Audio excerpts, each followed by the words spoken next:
this is Manahan from Batam. I love listening to Gold FM, only the classic hits. I'm Sela Sadakau from Vatukola. I only listen to Gold FM, only the classic hits. Gold Benaka, I'm Vale and I'm working at Golden Pro Resort and I love listening to Gold FM because it plays a really wide range of classic music. I'm Saini Sakio from Kashmir Wotoka. I like Gold FM, but only the classic hits. Gold FM, only the classic hits.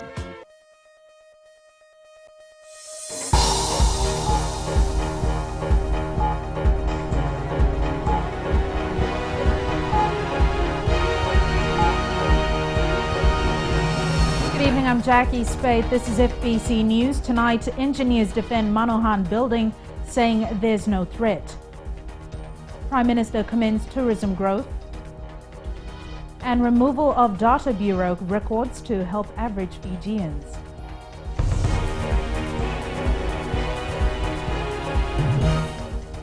Investigations into the safety of Manahan building at Wainivule Nasinu has taken another twist, with the company responsible for the architectural work saying there's nothing wrong with the structure. As tests continue and the 6-story building remains vacant, Engineer Design says the building is not a hazard. Tokasa Rainima has the details. A day after the Mineral Resource Department declared the Manahan building no longer safe for occupation, engineer Vijay Krishna has stood by his design. Krishna says their investigations haven't found any major faults in the building. We did our own inspections again and did a pretty thorough due diligence on the structure. And we come to the conclusion that there is nothing seriously structurally wrong with the building. Most of the cracking and the other distress that has been alleged relates to superficial cracking of the plasterwork. The Mineral Resources Department has found cracks on the ground floor and on upper floors, which it says weren't caused by an earthquake. However, Vijay Krishna is adamant that the building sits on solid foundation.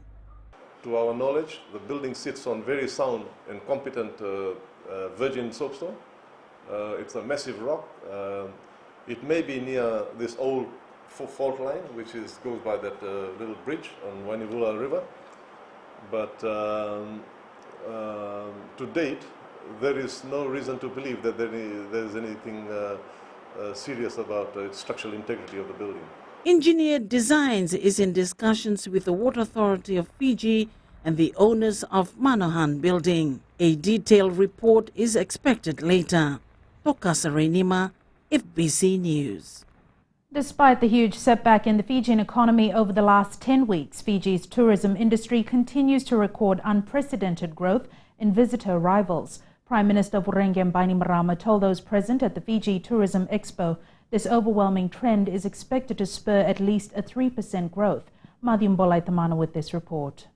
Prime Minister Vurenge Bainimarama lauding the efforts of the tourism industry in the aftermath of the series of natural disasters and how it has dug itself out of the doldrums. The attractive Fiji Airways packages and our meetings with wholesalers has been a textbook example of the benefits of teamwork in a crisis. Contrary to initial projections of a lull in arrivals, Bainimarama says the tables turned to good fortune as the influx of visitors soared to new records. For all of Winston's destruction, our economy has proved to be remarkably resilient. And I don't think there's any doubt that we are on track to grow our economy by up to 3% this year, in spite of the huge task ahead of us to rebuild Fiji. The Prime Minister also thanked the 150-plus sellers and buyers from 19 countries and 15 international media organizations for their work in continuing to prop Fiji as a prime destination in the Pacific. I want to offer a special welcome to our international guests on behalf of the Fijian people and tell you all how much we value and appreciate your presence here this week and your continuing commitment to Fiji. Thank you. The positive results rolled out in the first quarter of the year has sparked a renewed confidence among the movers and shakers of the tourism industry in it achieving being a $2 billion industry in the not-so-distant future. Madhyam Bolaitamana, FBC News. Meanwhile, Fiji Hotel and Tourism Association President Dixon Sito is calling on government to reconsider a reprieve on the 25% tax imposed on the tourism industry. Sito says this is the collective hope of the industry as the government works on a new budget announcement in August. Madhyam Bolaitamana with this report again. Riding on the overwhelming results turned out in the first quarter of the year, one of Fiji's leading tourism stakeholders has thrown down the gauntlet for government's consideration. There's some concern about, making sure that Fiji doesn't price itself out of the market. Already we are being, the industry that is, we pay 25% taxes. That's the VAT, the turnover tax, service turnover tax, and the environmental levy, which is 25%, and it's quite a high tax. Sito says the industry continues to look to government with a hope of some reprieve as it formulates a new budget for August. And with the new budget, we're hoping that government will continue to support Tourism Fiji in terms of the marketing budget, and also maybe give some reprieve to the industry, because we cannot afford to price ourselves out when there are many destinations in around the Pacific and in Asia and in other parts of the world who are also competing for the same tourists, that we remain as competitive as we can. Minister for Tourism Fayaz Koya says while the industry remains as the highest priority for government, it will adhere to the Ministry of Finance endorsement when it comes to budgetary allocations and tax reviews for the new season. This, however, will not stop the ministry from putting forward the submissions of the industry stakeholders. Madhyam Bolaitamana, FBC News. The Ministry of Industry and Trade says people should not have any misconceptions about the Fair Reporting of Credit Act. Minister Fayaz Koya says Fijians didn't have recourse through an independent body while the Data Bureau was running without regulation or governance. Ellen Stolz tells us more. One of the many reasons why the Fair Reporting of Credit Act has been passed is because the Data Bureau was running without oversight by a regulator. Trade Minister Fayaz Koya says there was no independent mechanism to resolve consumer disputes, and the Bureau's processes were a clear conflict of interest. The current practice of the Data Bureau is that all the complaints are referred to the General Manager of the Data Bureau. And if the customers were still unhappy, the complaints are referred to a complaint committee comprising of a chair, who was the General Manager, and 2 paid members, making them basically judge, jury, and executioner. 47 complaints against the Data Bureau were registered with the Consumer Council of Fiji, and the Chief Executive, Pramila Kumar, says these included customer names being listed without their knowledge and the records not being amended despite clearing of debts. Because why do people take credit? To build the life, the quality of life they want. So what we have found that most of the information they had was incorrect, and that needs correcting. FBC News took to the streets to gauge the public's opinion on the government's move. I think it's a good move by the government, and it helps everyone to have a fresh start. I think it's a good move. It will help some people to start afresh, to start anew. Fiji Common have done it's quite a good example of people helping people. This time, poor people, most of the time, they get stuck with the data bureaus. Koya says the Data Bureau, in a letter to the Attorney General's office, has welcomed the act. All information collected by the Data Bureau has been transferred to the Reserve Bank of Fiji and will never be used again. Ellen Stolz, FBC News. The media needs to get away from the victim mentality and move forward. This was highlighted by Media Industry Development Authority Chair Ashwin Raj during discussions on World Press Freedom Day at the Fiji National University. Farzana Nisha has more. Heads of newsrooms, journalists and journalism students gathered at the university to mark World Media Freedom Day and share experiences. MIDA Chair Ashwin Raj says freedom of press entails much more than freedom of journalists, editors and proprietors. Under our constitutional provisions, freedom of the press is inseparable from the rights and freedoms of individuals, from prohibited grounds of discrimination, including hate speech, and this is why the state is constitutionally obliged to regulate the conduct of the media. Fiji Broadcasting Corporation CEO Riaz Sayed Qayyum says journalists need to get their facts right and do investigative journalism rather than just reporting. In my opinion, it's no good just reporting verbatim what someone says, but trying to explore that and develop something out of it. And I think that's the biggest challenge, at least in the Fiji context, within the Fiji media landscape. FNU Head of School Communications, Dr. Zakia Ali Chan says, while media freedom is vital for a healthy society, media houses need to be accountable. So while the media is, we support media freedom, world press freedom, however, I believe that it all comes with responsibilities. The World Press Freedom Day is observed on May 3rd every year, stressing that it is a fundamental human right. Farzana Nisha, FBC News. Coming up on FBC News, kava prices almost double in the wake of Cyclone Winston, and Fijians off to help rebuild Christchurch. Stay with us.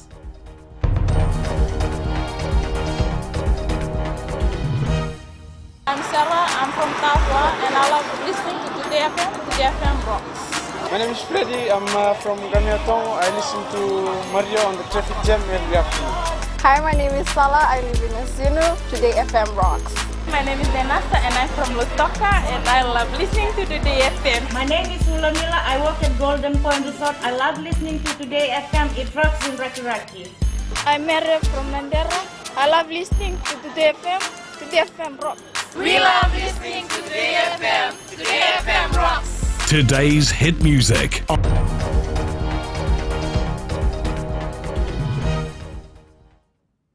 Welcome back. This is FBC News. There is a substantial shortage of kava in Fiji in the wake of tropical cyclone Winston. This has resulted in a drastic increase in the price of kava. Sainiani Mboila reports.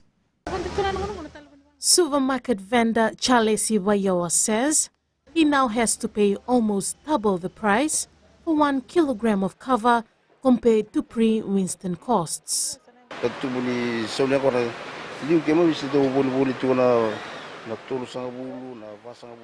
price of kava. Before it used to be $30, $40 a kg, but now it keeps on increasing. After tropical cyclone Winston, it's from $60 to $70 kg. That is why we have increased the price of kava on our various tables. Wayoa says vendors like him now have to travel to the islands to find kava. If farmers bring the supply to the mainland, there's an additional cost. Tropical cyclone Winston wiped out much of Fiji's fresh kava supply. Many of the farms lay in the path of the cyclone. The effects are now being felt among consumers and vendors. When we went to buy the grog, they said, after the Winston, we haven't left any grog. That's why the price has gone up. The price of kava today is very high. The price of kava today is very high. Market vendor Suresh Narayan is also facing a similar scenario. The price has gone up just because of the Cyclone Winston. Just after that, the price has gone up. Before you were buying for $30, like that kilo, we were selling 35, 36. But now we're buying $63 to $65 kilo. So you have to sell for 65, 70.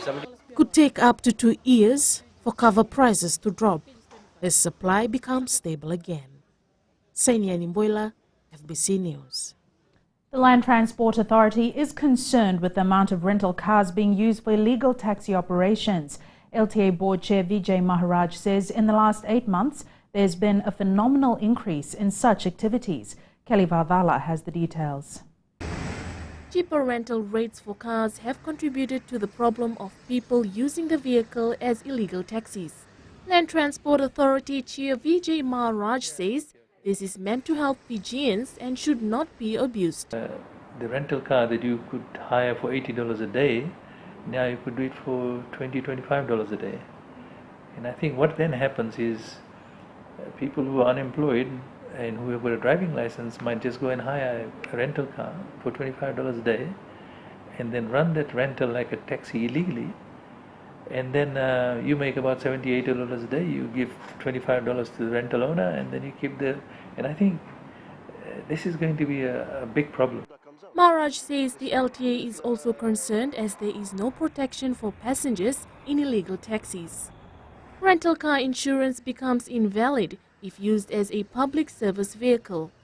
So these are some of the areas that we have to look into and make sure that these rental companies come under some kind of rules and regulation, that the people who hire these cars, and in the event such as what happened in the weekend, those kind of things, if this does happen, at least the families can have a claim against the rental company or somebody on the insurance company, so that they don't lose out. And there we need tightening up in the way rental licenses are given. A lot more vigilant on the roads, both by police and LTA officers. LTA is advising the public to refrain from getting into private or rental vehicles that operate as illegal taxis for their own safety. Kelly Vavala, FBC News. 10 skilled workers from Fiji will be off to New Zealand to help rebuild Christchurch, which was badly damaged in an earthquake in 2011. The pilot program, according to New Zealand High Commissioner Mark Ramsden, could employ more Fijians at a later stage. Shireen Sivan reports. Skilled trade workers from Fiji, Samoa and Tonga have received training as part of the Christchurch Rebuild program.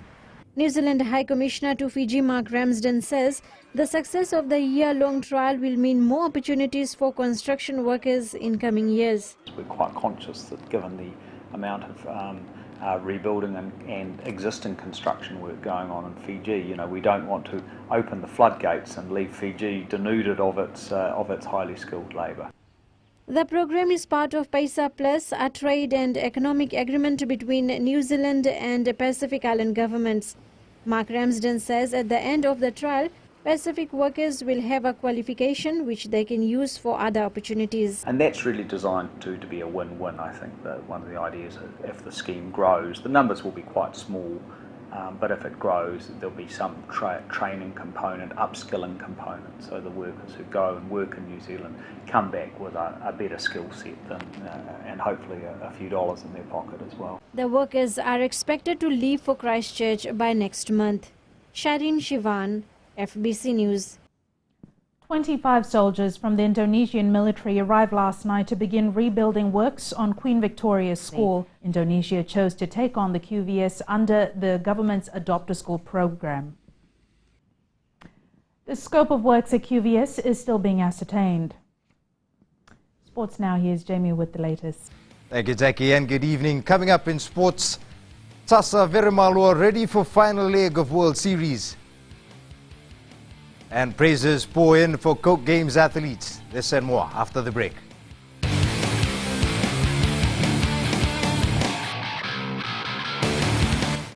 Indonesia tua ongonia saurara ondo wulwul tagituna TV ni na market e tawa ondo talitanga na warronga na Bula FM number 2 na sir.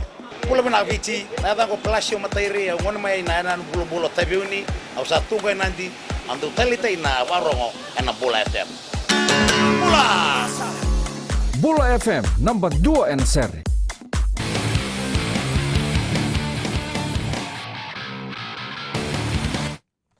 The Vodafone Fiji Sevens team went through an early morning fitness test today. The team leaves for a training camp in London tomorrow before competing at the Paris Sevens next weekend. Meanwhile, Vasilil Prasad spoke with Fiji Sevens forward Tasa Veremalua about his expectations heading to Europe and filed this report. First of all, I want to thank the Lord Almighty for his provisions and guidance throughout the past few tournaments. Preparing for the past few weeks. Looking forward for the Paris and London Sevens. Schools they've been playing they're playing careers rugby sports in France. Probably they'll boost the morale of the teams. Skipper Cup defending champions Nandrunga will play its first away match of the competition this weekend. The Stallions will travel to Theodore Park to play Vatukola in round 3. In the feature match, Naita Siri will host Nandi at Ratudakambao Park at 7 p.m. on Friday. Newly promoted Malolo will host Tavua, while Suva faces Northland and Madhuata travels down to Navua to play Namosi. Meanwhile, Suva currently leads the Skipper Cup points table. The Queen Victoria School's under-18 team will play for the 9th place in the Sanex World Rugby Youth Tournament in Japan. QVS thumped St. Edmunds College of Canberra 64 points to 7 in the 9th to 16th place decider tournament. The side managed to get only 1 win out of 3 games. They beat Osaka Toin High School 47-5 in pool play. Rotorua Boys High School from New Zealand are the defending champions of the tournament. The Coca-Cola Games at the NZ Stadium in Suva over the weekend has been praised. From competition level to the efforts put in by every school and athlete, nothing has gone unnoticed. That too by Prime Minister Vorenge Bainimarama. Rohit Deo tells us more. And it is a race. This year's Coca-Cola Games was a bit different as the weather conditions leading up to the Games affected preparations for many schools. Prime Minister Vorenge Bainimarama says, despite being affected by tropical cyclones Winston and Zina, the athletes showed true Fijian spirit and did everyone proud. And as you've seen from the Coca-Cola game, our selectors will have a tough task of selecting our teams. Because as you know that Fiji team is mainly made up of secondary school students.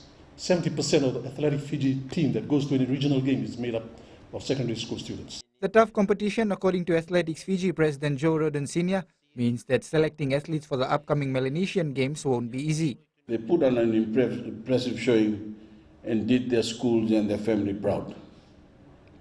Ladies and gentlemen, this is true resilience.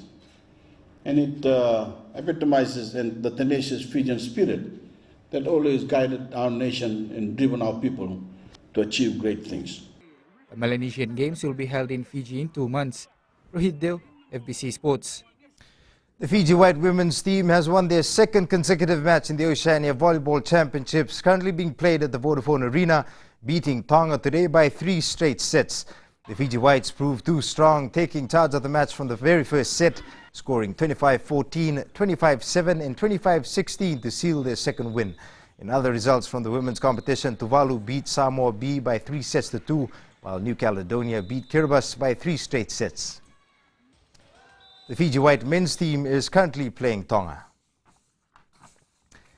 The Leicester City football side has won the English Premier League title for the first time since it started in 1992. Beginning the season as 5,001 outsiders for the title, City's campaign has been described by many as a fairy tale.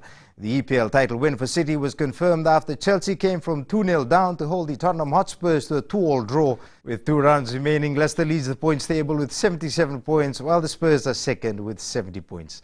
That is your sports for this evening. It's back to Jackie now.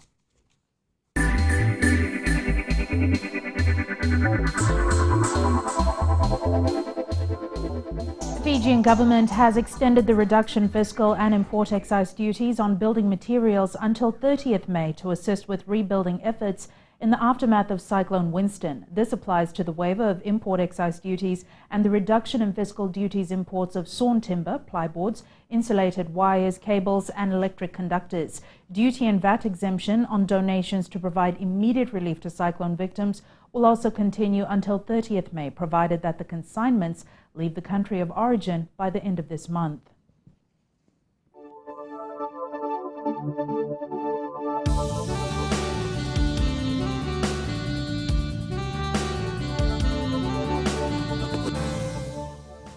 While the windward and eastern parts of Fiji experienced showers today, the Western Division enjoyed a bright and sunny morning with a few isolated showers in the afternoon. A weak trough lies slow-moving over the eastern part of Fiji. Another trough of low pressure lies to the far north. Looking at the temperatures, Ba hit a high of 32 degrees today, while Nadi and Suva finished the day at 28 degrees. Tomorrow's forecast is for cloudy conditions and showers over most places tomorrow afternoon. And the further outlook is some showers about the interior and eastern parts of the larger islands. Elsewhere fine apart from isolated afternoon or evening showers. Southeast winds 20 to 25 knots. Rough seas, moderate southeast swells. And recapping the main stories for tonight. Architects behind the Manahan building say the building is safe and there are only surface cracks. Prime Minister commends record visitor arrivals in the tourism industry, and kava prices double in the wake of tropical cyclone Winston. For these stories and others, you can tune in daily to our sister radio station Gold FM. On to this week's poll question, we are asking, is it right for SEDELPA to try and bring back the GCC? To answer, visit our FBC website. Send us newsworthy pictures and videos on email citizenseyes@fbc.com.fj or share it with us via Facebook page FBC News. And if you're on Twitter, follow and tweet us your news tips at FBC_news or simply hashtag FBC News. You've been watching FBC News. I'm Jackie Spade. Good night.